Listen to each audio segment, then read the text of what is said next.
اللہ دیکھیے، اعوذ باللہ من الشیطان الرجیم، بسم اللہ الرحمن الرحیم۔ 57 یا ایہا الذین آمنوا لا تتخذوا الذین اتخذوا دینکم ہزوا ولعبا من الذین اوتوا الکتاب من قبلکم والکفار اولیاء واتقوا اللہ ان کنتم مؤمنین۔ وَإِذَا نَادَيْتُمْ إِلَى الصَّلَاةِ اتَّخَذُوهَا هُزُوًا وَلَعِبًا ذَلِكَ بِأَنَّهُمْ قوم لا يعقلون۔ صدق اللہ العظیم۔ ترجمہ دیکھیے، یا ایہا الذین آمنوا، اے ایمان والو، لا تتخذوا الذین اتخذوا دینکم ہزوا ولعبا من الذین اوتوا الکتاب من قبلکم والکفار اولیاء۔ اس کا ترجمہ آگے پیچھے ہے، غور سے سمجھ لیں۔ اے ایمان والو، ان لوگوں کو اپنا دوست نہ بناؤ کہ جنہوں نے تمہارے دین کو مذاق بنایا ہے۔ کون لوگ؟ یعنی وہ لوگ جن کو تم سے پہلے کتابیں دی گئی، اور وہ لوگ جو اللہ کے نافرمان یعنی کافر ہیں۔ اے ایمان والو، ان لوگوں کو اپنا دوست نہ بناؤ کہ جنہوں نے تمہارے دین کو مذاق بنایا، یعنی وہ لوگ جن کو تم سے پہلے کتابیں دی گئی، اور وہ لوگ جو اللہ کے نافرمان یعنی کافر ہیں۔ واتقوا اللہ، اللہ سے ڈرو، ان کنتم مؤمنین، اگر تم سچے ایمان والے ہو۔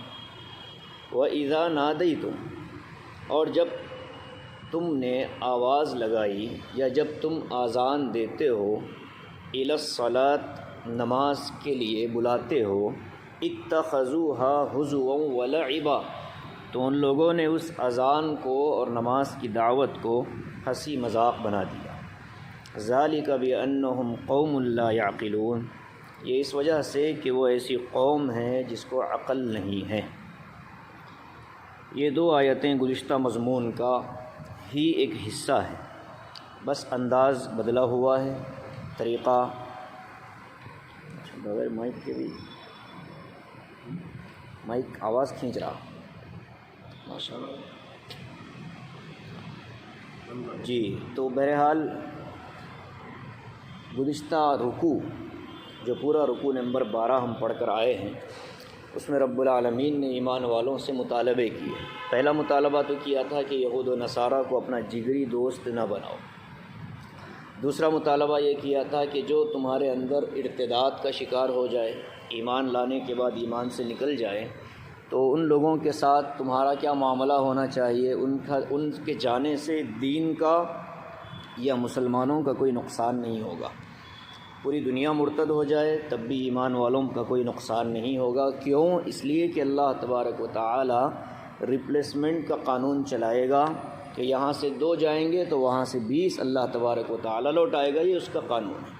اور جو آنے والے ہیں ان کی کچھ صفات اللہ نے بیان فرمائی کہ وہ کیسے ہوں گے، تو فرمایا کہ وہ ایسے ہوں گے کہ اللہ سے محبت کریں گے، اللہ ان سے محبت کرے گا، ایمان والوں کے لیے نرم ہوں گے، کافروں کے لیے سخت ہوں گے، اللہ کے راستے میں مجاہدہ اور جہاد کریں گے، اور لوگوں کی ملامتوں کا اور بری باتوں کا برا نہیں مانیں گے۔ ولا یخافون لومۃ لائم، وہ اپنی بات کو حق سمجھتے ہیں اور دلائل سے اس کا حق ہونا اگر ثابت ہو۔ 2 الگ الگ چیزیں ہیں، ایک تو یہ ہے کہ میں کسی بات کو حق سمجھ لوں لیکن میرے پاس اس کے حق ہونے کی دلیل نہ ہو، تو میں یہ کہوں کہ نہیں یہ حق ہے لہٰذا تم جو چاہو کہو میں تو اپنا کروں گا، یہ غلطی ہے۔ وہ حق ہوتا ہے جس کے حق ہونے پر قرآن و سنت کے مضبوط دلائل ہونے چاہیے، ورنہ ہر انسان اپنا ایک نظریہ قائم کرے گا اور کہے گا کہ میں حق پر ہوں، تو اس کا حق پر ہونا یہ فیصلہ کرنے والا یا تو قرآن ہوگا یا اس کے حق پر ہونے کا فیصلہ کرنے والی یا تو احادیث ہوں گی۔ تو ان دو پیمانوں میں جس کا حق ہونا ثابت ہو اس کے حق کو پھر انسان اس پر جمے، اس کو بولے، اس کی دعوت دے، لوگوں کی ملامتوں کی بالکل پرواہ نہ کرے۔ تو یہ 6 صفات تھیں جو ریپلیسمنٹ میں آنے والوں کی صفات اللہ نے بیان فرمائی۔ اسی ضمن میں پھر حضرت ابو بکر رضی اللہ تعالیٰ عنہ کا وہ پورا قصہ جو آپ نے زکوٰۃ کا انکار کرنے والوں سے آپ نے جو جہاد کیا تھا، جہاد کا ارادہ فرمایا تھا، پھر جھوٹے مدعیان نبوت کا بھی بیان آیا تھا گزشتہ کہ کن کن لوگوں نے نبی علیہ الصلاۃ والسلام کی نبوت پر ڈاکہ ڈالا، اور پھر آج تک کون لوگ ہیں جو یہ حرکتیں کر رہے ہیں۔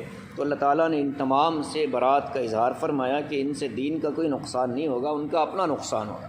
اس کے بعد اللہ نے فرمایا کہ ٹھیک ہے، ایمان والوں کو پھر دوستی کس سے کرنی چاہیے؟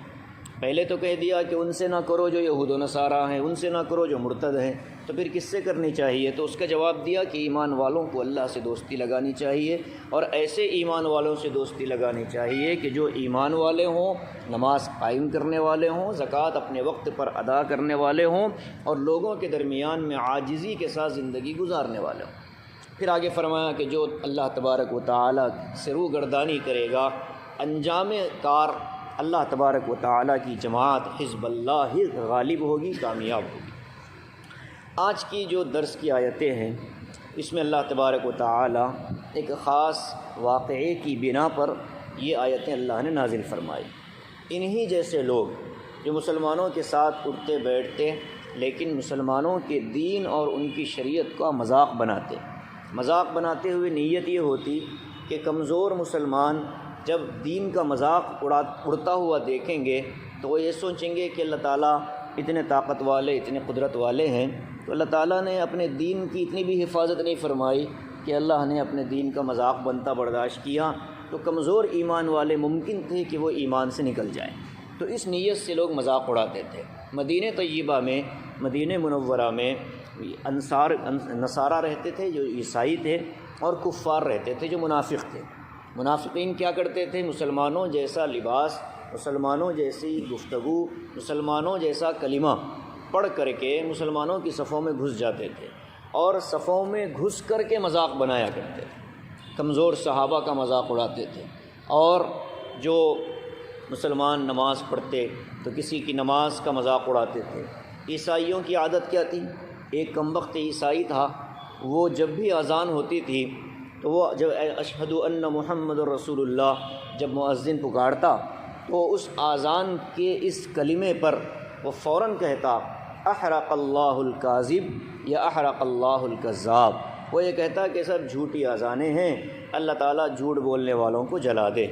وہ ہمیشہ یہ بد دعا دیا کرتا تھا، اور اللہ تعالیٰ کا نظام ہے کہ بد دعا دینے والا جس کو بد دعا دے گا اگر وہ بد دعا کا مستحق ہوگا تو بد دعا اس پر پڑے گی، ورنہ دینے والے پر لوٹ کر آ جائے گی۔ اب اس کے ساتھ بھی یہی معاملہ ہوا۔ ایک دن رات کو سب گھر والے سو رہے تھے، اس کی خادمہ یا اس کا خادم گھر میں چراغ جو جل رہا تھا اس کا بجھانا بھول گیا، یا باہر سے کوئی انگار کا ڈھیلا لایا جس کی ایک چنگاری اڑ کر کے کپڑوں میں گئی، اور پھر وہاں وہ نظر نہیں آئی۔ رات کو جب سب سو رہے تھے تو وہ کپڑے بھی جل گئے، گھر بھی جل گیا، گھر کے ساتھ یہ سارے لوگ جل گئے، جو یہ بھی جل گیا جو احرق اللہ الکاذب کہتا تھا۔ تو اللہ تعالیٰ نے فرمایا اے لوگو، ایسے نصارہ کو اور ایسے یہودیوں کو اپنا دوست نہ بناؤ جو تمہارے دین کا مذاق بناتے ہیں۔ ایک مذاق کیا اڑاتے تھے؟ صحابہ جب نماز کے لیے کھڑے ہوتے تو یہودی اور منافق کہتے قاموا لا قاموا، مطلب یہ ہے کہ یہ نماز کے لیے تو کھڑے ہو گئے، اللہ کرے کہ یہ کبھی کھڑے نہ ہوں۔ اس طرح مذاق کرتے تھے۔ اور بعض مرتبہ جب رکوع میں جاتے تو یہودیوں کی نماز میں چونکہ رکوع تھا نہیں تو وہ رکوع کو دیکھ کر رکوع کرنے والوں کا مذاق اڑاتے کہ یہ کیسی عجیب ایکسرسائز کر رہے ہو۔ پھر جب سجدے میں جاتے تو سجدے کی جو ہیئت ہے ہماری، انسان کا سر نیچے ہو جاتا ہے، سرین بلند ہو جاتی ہے، تو اس کا مذاق اڑاتے تھے کہ یہ دیکھو کیسی نماز پڑھ رہے ہیں۔ تو ایک نماز کے حکم کا مذاق اڑانا، نماز کی ایک شکل کا مذاق اڑانا ان کی عادت تھی۔ اور بعض مسلمان جو بھولے بھالے تھے وہ ان لوگوں سے بھی نرم رویہ اختیار کرتے تھے۔ بعض مسلمان جو مدینے میں تھے وہ ایسے مذاق اڑانے والوں سے بھی نرمی سے پیش آتے تھے، نرم گفتگو کرتے تھے، نرم گوشہ رکھتے تھے۔ تو اللہ تبارک و تعالی نے یہ 2 آیتیں اتاری اور کہا، اے ایمان والو، ان لوگوں کو اپنا دوست نہ بناؤ جنہوں نے تمہارے دین کا مذاق اڑا دیا۔ دین کا مذاق، دینی شعائر کا مذاق بھی اس میں داخل ہے۔ آج اسلام کے نظام طلاق کا مذاق اڑانا، آج اسلام کے نظام خلا کا مذاق اڑانا، اسلام کے جو دیگر معاشرتی احکام ہیں ان احکام میں سے کسی بھی حکم کا مذاق اڑانا، اذان کا ہو، نماز کا ہو، مسجد کا ہو، مینار کا ہو، مسلمانوں کے چہرے کی داڑھیوں کا ہو، اس طرح کی چیزیں جو شعائر ہیں، جن سے دین پہچانا جاتا ہے، جن سے دین سمجھا جاتا ہے۔ شعائر کہتے ہیں وہ چیزیں جن سے دین کو پہچانا جائے۔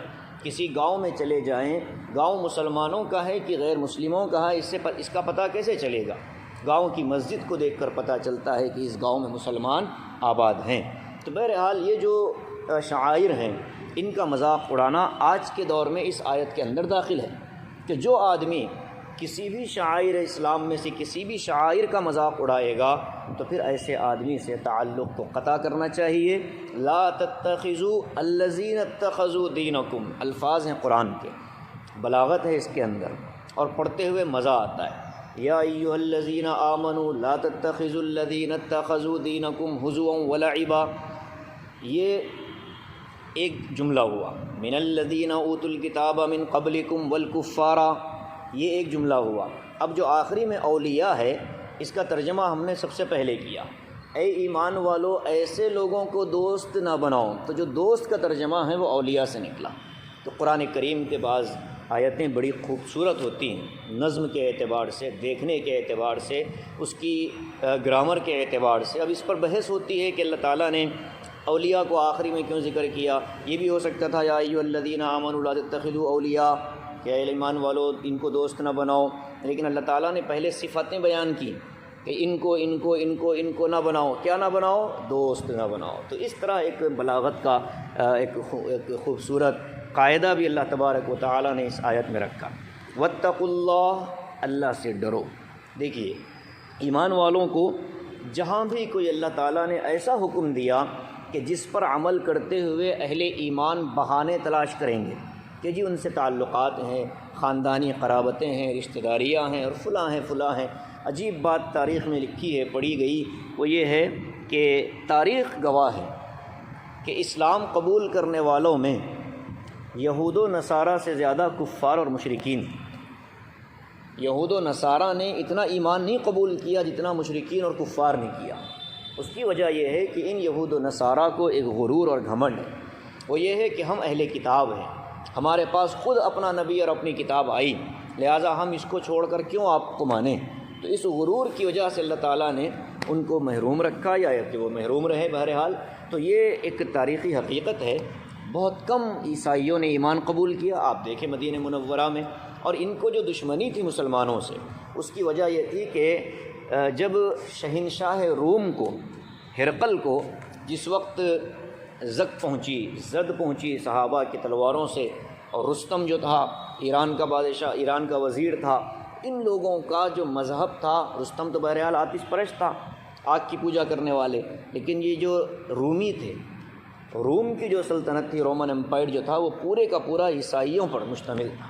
تو ان رومن امپائر کو اسلام نے آ کر کے بکھیڑ دیا تھا، ان کی دھجیاں اکھاڑ دی، ان کے اندر جا کر کے درمیان میں قسطنطنیہ جیسی جگہ پر ایمان کا جھنڈا ان لوگوں نے گاڑ دیا، مسلمانوں نے، صحابہ نے۔ اور اللہ کے نبی صلی اللہ علیہ وسلم نے خود بھی بشارتیں دی تھی کہ روم فتح ہوگا۔ قرآن پاک میں بھی آیا ہے الف لام میم غلبت الروم فی ادنی الارض وہم من بعد غلبہم سیغلبون۔ تو یہ جو بشارتیں اللہ تعالیٰ نے دی، تو اس سے ان نصرانیوں کو بہت تکلیف، آخری وقت میں جب حضرت مہدی علیہ رضوان آئیں گے تو ان کے مقابلے پر بھی جو سب سے بڑا لشکر آئے گا وہ بھی رومیوں کا ہوگا، یعنی کہ عیسائیوں کا ہوگا۔ تو ان عیسائیوں کا مقابلہ بھی حضرت سیدنا مہدی علیہ رضوان کریں گے۔ تو بہرحال ان عیسائیوں کی دشمنی بہت طویل ہے، بہت تفصیلی ہے اور تاریخی ہے۔ یہ ہمیشہ سے مسلمانوں کا مذاق اڑاتے رہے ہیں کسی نہ کسی نوعیت سے۔ تو ایک تو یہ اللہ نے حکم دیا اہل ایمان سے کہ جہاں نرمی کا شائبہ، جہاں لگتا ہے کہ اہل ایمان نرم پڑیں گے اس حکم میں، تو اللہ تعالیٰ نے فوراً وہاں اتقوا اللہ فرمایا کہ ڈرو اللہ سے۔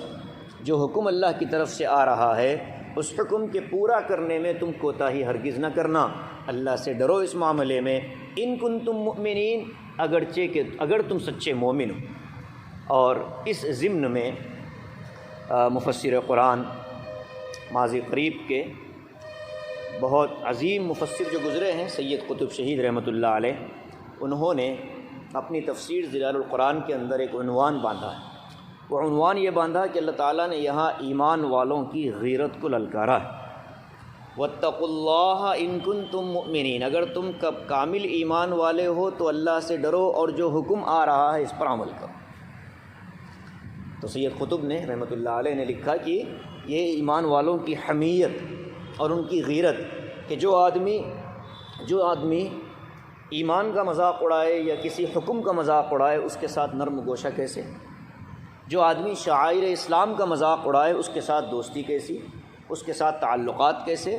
یہ تو ایمانی تقاضا بھی ہے اور ایمانی حمیت کا تقاضا بھی ہے، یہ ایمانی غیرت کا تقاضا بھی ہے کہ جو لوگ اللہ اور اس کے رسول اور رسول صلی اللہ علیہ وسلم کے بعد شعائر اسلام کی حفاظت کریں گے ان کے ساتھ تو دوستی محبت مروت چلے گی، لیکن جو شعائر اللہ کی تکریم نہیں کرے گا، شعائر اللہ کا احترام نہیں کرے گا، قرآن میں ایک جگہ فرمایا وَمَن يُعَظِّمْ شَعَائِرَ اللَّهِ فَإِنَّهَا مِن تَقْوَى الْقُلُوبِ، کہ تقویٰ دلوں کا تقویٰ یہ ہے کہ لوگ شعائر اللہ کا احترام کریں۔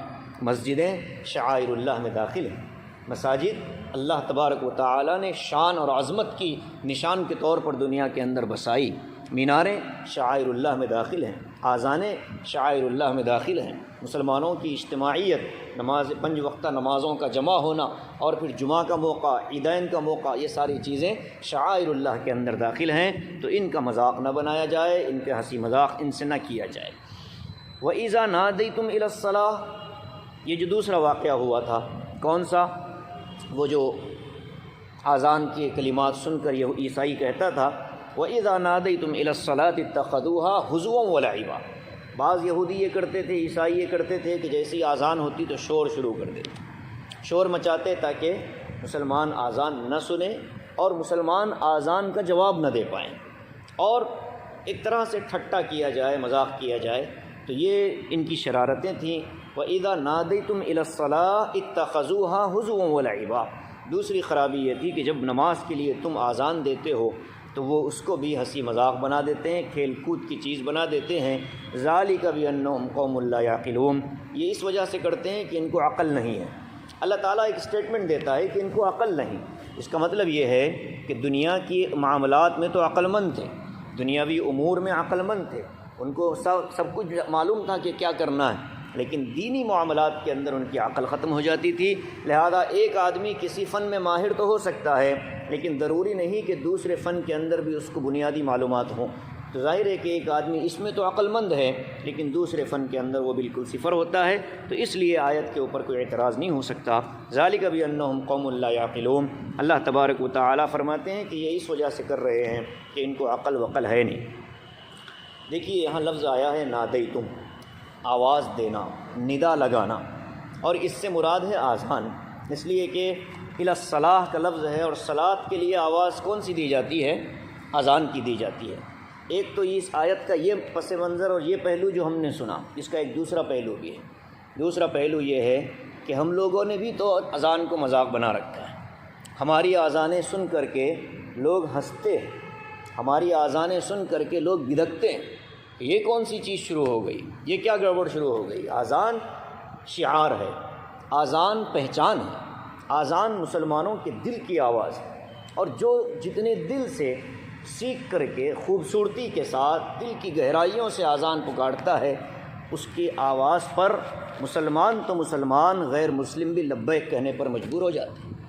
اور ہم نے کیا کر رکھا ہے، زندگی کے آخری ایام میں جب منہ کے دانت بھی جھڑ جائیں اور پیٹ کی آنتیں بھی گل جائیں، ایسے مؤذنین کو ہم نے طے کیا ہوا ہے کہ تم اذان پڑھنا، جس کو نہ ہا کا پتہ، نہ قاف کا پتہ، نہ شین کا پتہ، نہ نون کا پتہ، نہ را کا پتہ، نہ کچھ نہیں۔ آپ دیکھیں کیسی کیسی اذانیں ہمارے اپنے شہر میں سنائی دیتی ہیں، ایسی اذانیں سنائی دیتی ہیں کہ بس جی چاہتا ہے کہ ان کو اسی کمرے کے اندر بند کیا جائے، قیامت تک باہر نہ نکلے۔ ایسے مؤذنین ہم نے چن رکھے ہیں۔ یہ معاملہ معمولی نہیں ہے، اس سے اسلام کا حسن باہر آتا ہے، اس سے اسلام کی خوبصورتی باہر آتی ہے، اس سے لوگوں کا دل مسجد کی طرف کھنچتا ہے۔ نوجوان ہیں، سیکھ سکتے ہیں اذان، کتنی اذانیں پڑی ہوئی ہیں، سیکھنے والے سیکھیں اور سیکھ کر کے اذان دیں، تب اذان سن کر لوگ نماز میں نہ آنے والا بھی مجبور ہو کر آ جاتا ہے، یہ دیکھنے آتا ہے کہ اذان آج دی کس نے، مسجد یہ دیکھنے کم از کم آ جاتا ہے کہ آج اذان کس نے دی ہے، لہذا آج اس کو ہم دیکھیں گے۔ تو بھائی یہ بھی ہمارے اندر ایک المیہ پایا جاتا ہے کہ ہم نے اپنی اذانوں پر محنت نہیں کی، ہماری اذانیں کوئی خاص اسلام کی پہچان نہیں بن رہی۔ ایک ڈیوٹی ہے مؤذن کی، وہ اپنی ڈیوٹی پوری کرنا چاہتا ہے، کمیٹی والوں نے اس کو طے کیا ہے، اب وہ اس اذان کو چاہے وہ 2 منٹ میں مجھے مکمل ہو جائے، 7-8 منٹ میں مکمل ہو، لیکن جیسے تیسے ہو، اس کو جیسا آتا ہے۔ اس بیچارے کی بھی کوئی غلطی نہیں کہ اس کو کمیٹی نے اپوائنٹ کرنے سے پہلے اذان اس کی سنی ہی نہیں، اس کو یہ تک نہیں سنا کہ بھئی تیری اذان کے مسائل کیا ہیں، بتا کہ بھئی بے وضو اذان دینے کا کیا حکم ہے، طہارت کے بغیر اذان دینے کا کیا حکم ہے۔ کبھی کسی نے پوچھا، کبھی کسی نے مؤذن سے پوچھا کہ تمہاری اذان کے کلمات کتنے ہیں، اس میں تم ذرا پڑھ کر سناؤ کہ کون سی اذان، فجر کی اذان کیا ہوتی ہے اور اذان کا جواب کیا ہوتا ہے، حی علی الصلاح پر کیا بولنا ہے، حی علی الفلاح پر کیا بولنا ہے، اور اس کے بعد فجر میں جب آواز آتی ہے اذان کی، مؤذن کہتا ہے حی علی الصلاح حی علی الفلاح کے بعد وہ جو جملہ ہے وہ اکثر و بیشتر لوگوں نے نہیں سنا، الصلاۃ خیر من النوم، تو اس کے جواب میں کیا کہنا چاہیے، اس کے جواب میں سننے والوں کو کیا کہنا چاہیے، یہ مؤذن کو معلوم ہونا چاہیے۔ کل ابھی ایک پیغام پڑھ رہے تھے کہ ایک نوجوان مسجد کے دروازے پر کھڑا ہو کر لوگوں سے کچھ سوال کر رہا تھا، لوگوں نے اس سے پوچھا، کسی نے پوچھا کہ بھئی آپ اچھے گھرانے کے لگتے ہو، آپ بھیک مانگ رہے ہو، تو اس نے کہا کہ بھیک نہیں مانگ رہا ہوں، انتظار کرو۔ جب کچھ دیر گزری تو انہوں نے قریب بلا کر پوچھا کہ بیٹا کیوں کھڑے ہو، اچھے خاندان کے لگتے ہو، تو اس نے کہا کہ چچا جان جتنے لوگ مسجد میں آئے ہیں ان مصلیوں سے باہر جاتے ہوئے میں نے صرف ایک سوال کیا کہ چچا آپ کتنے سال سے نماز پڑھ رہے ہو، تو اس نے کہا کہ میں 50 سال سے، کسی نے کہا 30 سال سے، کسی نے کہا 20 سال سے۔ تو ان 20 سالوں میں آپ نے کبھی معلوم کرنے کی کوشش کی کہ سمع اللہ لمن حمیدہ کا مطلب کیا ہے؟ کچھ لوگوں نے کہا کہ ہاں مجھے معلوم ہے، کسی نے جواب دیا، بعض نے کہا امام سے پوچھ لو، بعض نے کہا پوچھ کر بتائیں گے۔ تو وہ افسوس کے ساتھ کہتا ہے کہ اتنی لمبی لمبی نمازیں، اتنی عمر سے عرصے سے نمازیں پڑھ رہے ہیں، لیکن نماز میں جو کلمات استعمال ہو رہے ہیں اس کا صحیح مطلب کیا ہے آج تک لوگوں کو نہیں معلوم۔ سجدے کی جو تسبیح ہے اس کا کیا مطلب ہے، رکوع کی جو تسبیح ہے اس کا کیا مطلب ہے، سمع اللہ لمن حمیدہ کا کیا ترجمہ ہے، ربنا لک الحمد کا کیا مطلب ہے، التحیات کا کیا مطلب ہے۔ جب یہ بنیادی چیزیں تک آدمی کو نہیں معلوم اور مطلب یہ نماز ان کی جو ہے ہوتی جا رہی، تو ہم نے کہیں نہ کہیں مذاق بنایا ہے، ہم نے بھی عبادتوں کو، کہیں نہ کہیں ہم بھی اس آیت کے مجرم ہیں کہ ہم نے بھی اذان کے معاملے میں بڑی کوتاہی کی۔ ہم یہ چاہتے ہیں کہ اذان اچھی دی جائے تاکہ لوگ نماز کی طرف مائل ہوں، اسلام کی خوبی کو، اسلام کی خوبصورتی کو دیکھیں۔ وہ ایک مشہور قصہ تھا کہ ایک علاقے میں ایک قافلے نے قیام کیا، رات کو مسلمانوں کا قافلہ تھا، حج کے سفر پر جا رہا تھا، ایک گاؤں کے قریب میں قیام کیا، اور قیام کے بعد فجر کی اذان ہوئی، نماز سے فارغ ہوئے تو ایک شخص آیا اور اشرفیوں کی تھیلی لے کر کے آیا، اور آ کر کے اس نے قافلے کے امیر سے پوچھا کہ میں یہ اشرفی اس آدمی کو دینا چاہتا ہوں جس نے ابھی صبح اذان دی۔ تو لوگوں نے تلاش کیا، مؤذن صاحب بڑی خوشی میں آئے کہ آج تو ہماری شال پوشی ہوگی، اور جب وہ آئے تو اس نے اشرفی دی۔ اس نے پوچھا کیوں دے رہے ہو، کیا میری اذان تمہیں اتنی پسند آئی کہ تم اس سے متاثر ہو کر کے یہ تحفہ لائے ہو؟ تو اس نے کہا کہ نہیں، بات دراصل یہ ہے کہ جو کام پچھلے کئی سالوں سے میں نہیں کر پا رہا تھا، آج آپ کی اذان نے وہ کام کر دیا۔ تو اس نے پوچھا وہ کیا کام تھا؟ کہنے لگے کہ میری بچی نے کہیں سے اسلام کی خوبیوں کو پڑھ لیا تھا، میری بچی نے کہیں سے اسلام کی خوبیوں کو سن لیا تھا، اور اس کے بعد وہ ضد پڑتی کہ میں مسلمان ہونا چاہتی ہوں، اور ہم اس کو سمجھاتے کہ نہیں، وہ ہمیں سمجھاتی کہ نہیں مجھے مسلمان ہونا ہے۔ آج رات وہ جب سو رہی تھی، فجر کے وقت میں آپ نے اذان دی تو میری بچی خوف اور گھبراہٹ کے عالم میں نیند سے ڈر کر اٹھ گئی کہ یہ کیسی آواز آ رہی ہے۔ تو میں نے کہا کہ یہی اذان ہے مسلمانوں کی جس مذہب کو تم قبول کرنا چاہتے ہو۔ تو بچی نے کہا کہ اتنا ڈراؤنا اگر ہے تو میں اس کو نہیں قبول کروں گی۔ تو باپ نے کہا کہ میرے 20 کوششوں کا وہ نتیجہ نہیں نکلا جو آپ کی ایک اذان کا نکلا ہے، لہذا میں یہ تحفہ دینا ہے۔ تو جو اذانیں مسلمانوں کی تعداد میں اضافہ کرنے اور لوگوں کو ایمان میں داخل کرنے کا سبب ہیں، وہی اذانیں لوگوں کو ایمان سے اور مسلمانوں سے دور کرنے کا سبب بنیں گی۔ تو اس میں وہ سارا محلہ مجرم ہوگا، وہ سارا علاقہ مجرم ہوگا جو غلط اذانوں پر خاموش رہ کر تائید کرتا ہے، اذان کی غلطی پر خاموش رہ کر تائید کرتا ہے کہ ہاں بھائی ہو رہا ہے کام ہونے دو، کوئی کرے نہیں۔ اسلام ایسا لگا پٹا مذہب نہیں ہے، اسلام ایک خوبصورت دین ہے، وہ ہر چیز کو خوبصورت پیرائے میں دیکھنا چاہتا ہے۔ ایسا نہیں کہ بھائی چاہے آپ اذان تو ہو رہی نا، یہ نہیں ہوگا اسلام کے اندر۔ اسلام چاہتا ہے کہ جیسا نبی کریم صلی اللہ علیہ وسلم نے سکھایا اس سے بال برابر بھی سر منہ انحراف نہیں ہو سکتا۔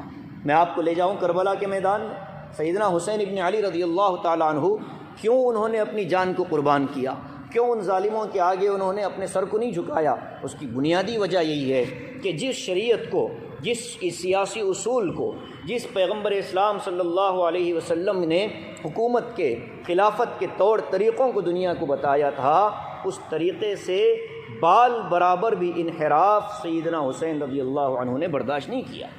بہت سے لوگوں نے تو یہ کہا تھا نا کہ چلو انتشار ہوگا، چھوڑ دو، ہو جائے گا، لیکن نہیں، جو دین میرے نانا نے جہاں چھوڑا میں اس سے بال برابر بھی ہٹنے اور ہٹانے کی اجازت نہیں دوں گا۔ خاندان کو قربان کیا، شہید کر دیا، اپنے آپ کو شہید ہو گئے، فضیلتیں اپنی جگہ، لیکن ان کی فکر یہ سمجھنے کی ضرورت ہے۔ اور آج ہم نے کیا کیا کہ دین کو ہاں بھائی ہو رہا ہے ہونے دو، ہو رہا ہے ہونے دو، ہو رہا ہے ہونے دو، یہ کہہ کر کے ہم نے معیار گرا دیا۔ ہم نے اتنا معیار گرایا کہ جس کے منہ میں صحیح دانت نہیں ہے وہ ہمارا مؤذن بنا ہوا ہے، جس کے اندر سانس نہیں ہوتی، اشہد ان لا الہ الا اللہ پہ آخری کی ہا اس کی زبان سے نہیں نکلتی، وہ بھی آج ہمارے پاس اذان پڑھنے کے لیے آ جاتا ہے۔ ہمارا دین اتنا بانجھ ہو گیا، ہمارا معاشرہ اتنا بانجھ ہو گیا کہ ہمیں صحیح مؤذن نہیں ملتے، ہمیں صحیح اذان دینے والے نہیں ملتے۔ یہ ہماری اپنی کوتاہی۔ مسجد کی کمیٹیاں، مسجد کے ذمہ دار، محلے کا دیندار طبقہ جس کو دین کی ذرہ برابر بھی حس ہوگی، حمیت ہوگی، غیرت ہوگی، وہ خاموش رہ کر اگر تائید کر رہا ہے، قیامت کے دن اس کو کوئی بچا نہیں سکتا اس سوال سے کہ دین مٹ رہا تھا، شریعت مٹ رہی تھی، اذان کے نام پر مذاق ہو رہا تھا۔ وہ کیا کرتا تھا؟ مدینے میں سیدنا بلال رضی اللہ عنہ کی اذان ہوتی تھی، حضرت عبداللہ ابن رواحہ کی اذان ہوتی تھی، ان اذانوں پر یہ مذاق اڑایا کرتے تھے۔ آج ہماری اذانوں پر مذاق نہیں اڑا۔ وہ ایک شخص نے سعودی عرب سے ویڈیو نہیں بنایا تھا کہ کس علاقے کی اذان کس طرح ہوتی ہے، مکے میں کیسی اذان ہوتی ہے، مدینے میں کیسی ہوتی ہے، مصر والے کیسی دیتے ہیں۔ اس کے بعد جب وہ پہنچا ہمارے بر صغیر میں کہ بنگلہ دیش اور پاکستان اور ہندوستان کی اذان، تو اس نے کتنا مذاق نہیں اڑایا اذان کا۔ لوگ اس کو شیئر کر رہے ہیں اور اس نے حقیقت بیان کی۔ وہ عرب ہے، وہ جانتا ہے کہ اذان کیسی ہونی چاہیے۔ اس نے ایک آئینہ دکھایا ہم لوگوں کو کہ تمہاری اذانیں اس طرح ہوتی ہیں۔ ایک شوق ہے کہ مجھے اذان دینا ہے، مجھے نماز پڑھانی ہے، مجھے اذان دینی ہے، مجھے نماز سیکھ کر کے آدمی دے، سیکھ کر کے آدمی نماز پڑھائے، کوئی حرج نہیں ہے۔ لیکن ایک شوق میں جا کر کے اذان دے لینا، کیا ایسا بھی آدمی اذان پڑھ رہا ہے جس کے چہرے پر دین نظر نہیں آتا، جس کے لباس میں دین نظر نہیں آتا، وہ بھی اذان پڑھ رہا۔ اقامت دینے کے لیے کھڑے ہوتے ہیں تو کوئی 5 مرتبہ اللہ اکبر کہہ دیتا ہے، کوئی 3 مرتبہ، مذاق بنا رکھا ہم نے۔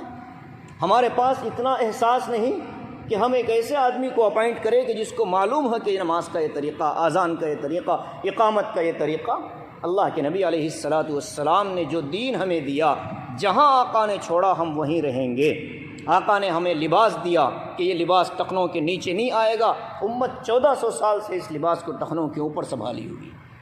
تو یہ چھوٹی چھوٹی چیزیں ہمیں نظر آتی ہیں، لیکن اس کا دینی نقصان زیادہ ہوتا ہے۔ معاشرے سے خوبصورتی نکلتی جا رہی ہے، معیار گرتا چلا جا رہا ہے۔ ہمیں اپنی بچی کے لیے معیاری شوہر چاہیے، لیکن ہمیں اپنی مسجد کے لیے ایک معیاری مؤذن کی ضرورت نہیں ہے۔ ہمیں اپنی دکان میں کام کرنے کے لیے ایک معیاری کام والا چاہیے، لیکن مسجد کی خدمت کے لیے ہمیں کوئی معیاری شخص کی ضرورت نہیں ہے۔ بھائی یہ سماجی کوتاہی ہو رہی ہے۔ قرآن کہہ رہا ہے وَإِذَا نَادَيْتُمْ إِلَى الصَّلَاةِ اتَّخَذُوهَا هُزُوًا وَلَعِبًا، جب تم نماز کے لیے آواز دیتے ہو، ندا لگاتے ہو، تو یہ لوگ تمہارے دین کا مذاق بنا رہے ہیں۔ یہ تو وہ لوگ تھے جو جان بوجھ کر کرتے تھے، اور آج ہم خود اپنی اذانوں کا مذاق بنا رہے ہیں۔ ذَلِكَ بِأَنَّهُمْ قَوْمٌ لَا يَعْقِلُونَ، جب ہم اس طرح اس لیول پر آ گئے تو ہمیں اپنے آپ کو عقل مند کہنے کا کوئی حق نہیں ہے۔